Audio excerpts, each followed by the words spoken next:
Halloween 4, The Return of Michael Myers, sees a return to form. After 3 took a sidestep away from the Myers story, 4 decided to bring him back, as the producers wanted to further along his lore. Does it pay off? What we know is that this film establishes him as the true figurehead of this franchise moving forward. Let's get into it.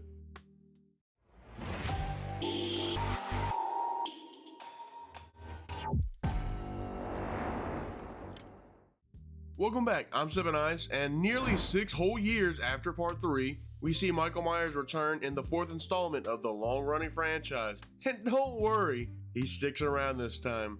Before we get into it, spoiler warning for the movie released back in 1988, if you can believe it. This movie features the first time without the aid of series creators John Carpenter and Deborah Hill, as they refused to participate and eventually signed all of their rights away to Mustafa Akkad, who gained ownership. But let's stop tipping-toeing around it and get right on into it. October 30th, 1988, 10 years after the events of the first 2 movies, we arrive at a sanitarium. A security officer named Jones leads 2 Smith Groves employees into what he calls hell. Meanwhile, he catches us, the audience, up on the recap of the first 2 movies. They tape up and load a man onto the Smith Groves ambulance. What man? That man, dude. Michael Myers. Mom, can you pick me up? I'm scared. As they inform us that he actually has a living relative. And no, not Laurie Strode, but her daughter, Jamie Lloyd. Jamie Lee Curtis blew up and went riff-raff on the series, at least for a while. My main goal is to blow up and then act like I don't know nobody. But I don't really blame her. So yes, this movie is missing a key ingredient, but it is nonetheless a return to form. As hearing of his living relative, Michael balls his fist up and eliminates the ambulance workers. We jump over to this said relative as she prepares for bed alongside her surrogate sister Rachel, who inherited this role after Laurie's character died off screen. Before she can lay down, she gets grabbed by something under her bed. She breaks free as we see Michael Myers back in the— oh wait, it was just a bad dream. Sometimes foreshadowing is relatively obvious. We jump over to the next day, Halloween Day. Richard and Darlene Carruthers inform their daughter Rachel that she has to babysit Jamie and cannot go on her date with Brady. Ain't no way she had a date set up with TB12. Wait, who is this? This ain't the goat. Anyways, we see a man walking down a hall, but it's not just any man. Dr. Samuel Loomis enters a room, again in search of the boogeyman. You see what I mean?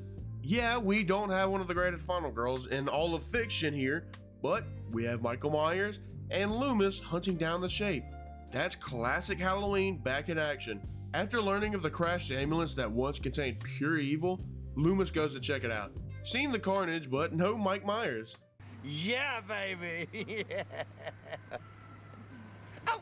Loomis knows the next step in the Halloween formula, so he informs the town's police that he is heading to Haddonfield, a 4-hour drive to a town that has become synonymous with evil that strikes on Halloween night. Speaking of striking, if you find yourself enjoying this video so far, please do strike that like button and strike that subscribe button for future content, as I still have the rest of the franchise to look at. Another instance of this film being a return to form is the next scene.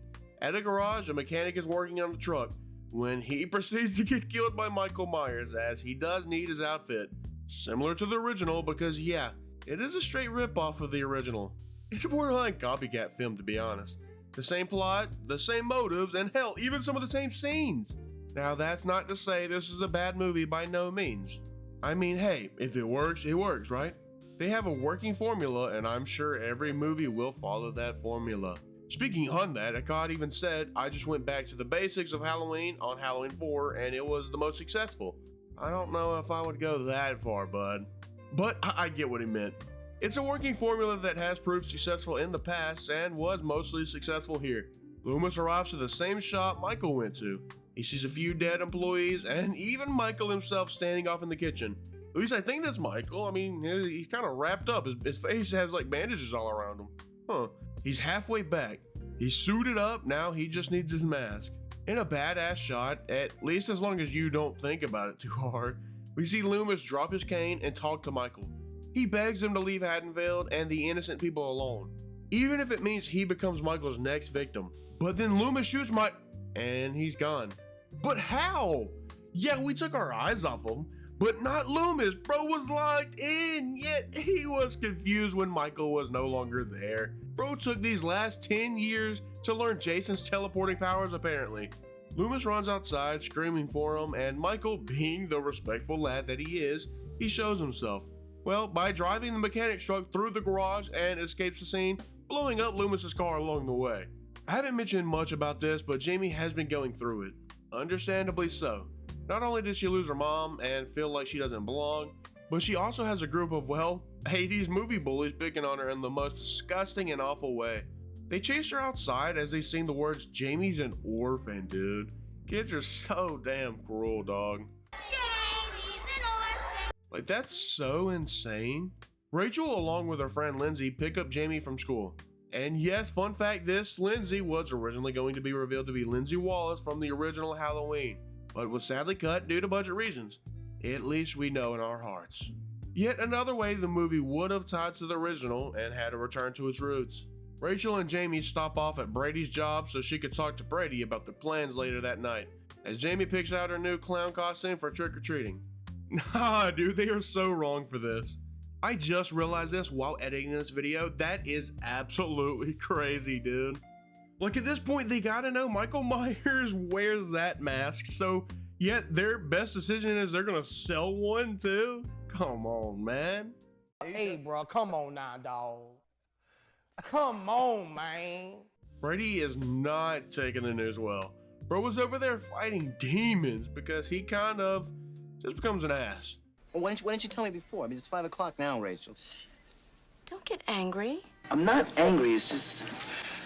Meanwhile, Jamie sees herself as a young Michael in the mirror and then just sees Michael again. She gets jump scared back into a mirror, smashing it. Well, there's 7 years of bad luck. Man, can this day get any worse?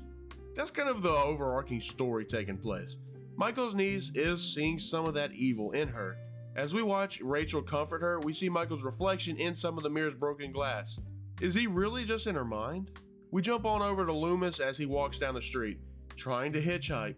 Luckily for him though, it's the 80s and everyone's still just cool with picking up a random old man. Oh wait, never mind, he didn't get picked. Okay, no, someone else just pulled up and was cool with it. So yeah, that joke still works. The man, Mr. Sayer, talks about hunting, but not hunting an animal, but damnation. To me, this is Sayer being used to symbolize the connection between Michael Myers and Dr. Loomis, the two being intertwined, by Loomis spending decades hunting down that damnation, or Michael Myers, something he can't seem to end. As Mr. and Mrs. Carruthers are leaving for the night, we see someone watching them from across the street. While Rachel tries to call Brady, we follow the POV of the person lurking in the shadows as they creep around the yard.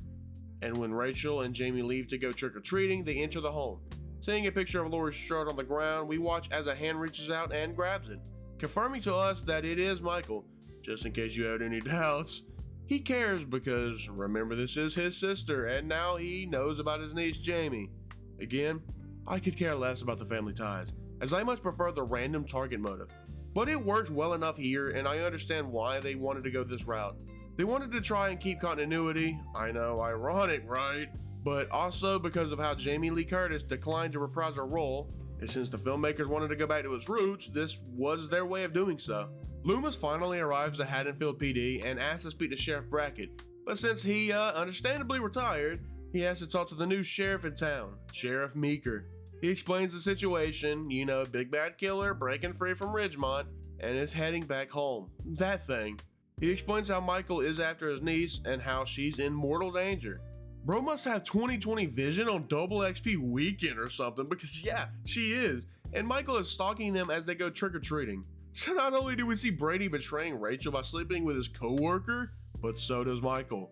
I knew I didn't like that dude, I knew it. While he tries to explain by giving the "it's not what you think" type of excuse, Jamie heads off with her newly found friends. You're not that guy, bud. Brady, you are not that guy, bud.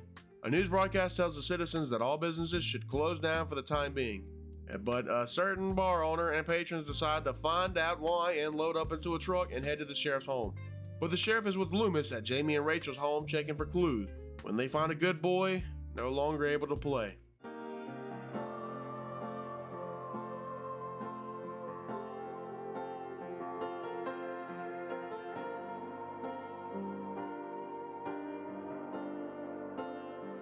I'm not exactly sure why he felt it was truly necessary to do this, but Michael chunks a dude into the main town's electrical systems, causing everyone to lose power. Eventually, Rachel and Jamie find each other, but so does Team Loomis. They take the kids to the police station, only to find it destroyed along with everyone in it. But when they go outside, they see the angry mob team show up. After Loomis tells them it was Michael Myers, they jump in the trucks and go hunting. Hunting that damnation, like Mr. Sayer said.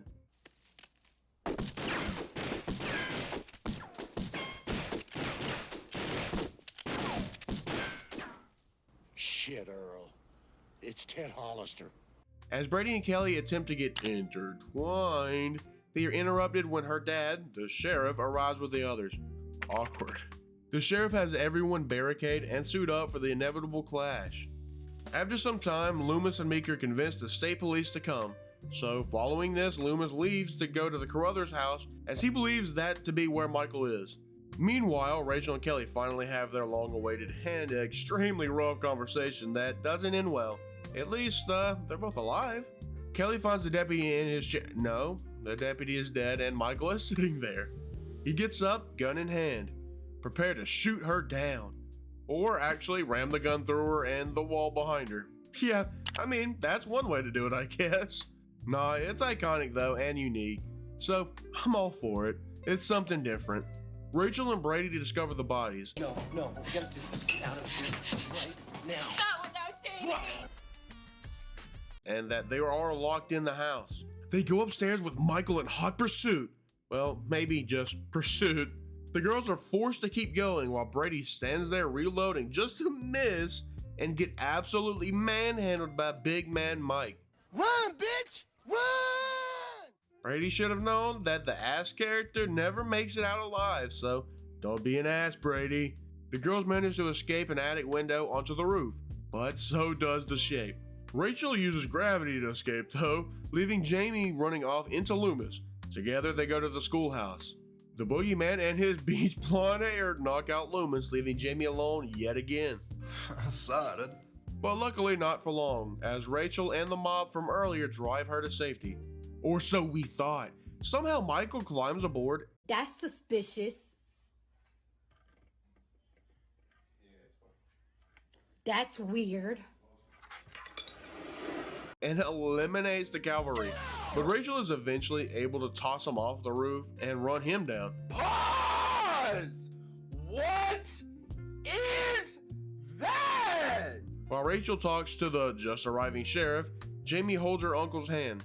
But not for long, as he stands up to just get absolutely plastered by everyone until he falls back and into a hole. We jump to later back at the Carruthers' home, with everyone there. In a scene mimicking the original, we see someone put on a mask and grab some scissors. We follow their POV as we watch them stab Darlene Carruthers to death. The Halloween score takes us to the end of the film, Loomis screaming at Jamie, the evil seemingly passed down from her uncle. Halloween 4 is a fun and enjoyable return to form, but maybe a little too much, with multiple scenes from the original being remade in order to go back to the basics. While I did enjoy having Michael Myers back, because who wouldn't be, I just couldn't find myself liking his look. He looked too wide and round with a goofy looking mask, but not the worst mask, may I add. This one just didn't feel as scary as the two before it. I would have to rank Halloween 4, The Return of Michael Myers, a 7 out of 10. It's fun with some great practical effects and iconic kills, but with his lackluster Michael mask and such, it just lowers it down some. But it's a good one, and I can't really say the same for every entry coming up. Stay tuned to find out which ones I'm talking about by hitting that subscribe button. But what's your thoughts on Halloween 4? Let me know those thoughts and more down below, and as always, I will see you next time.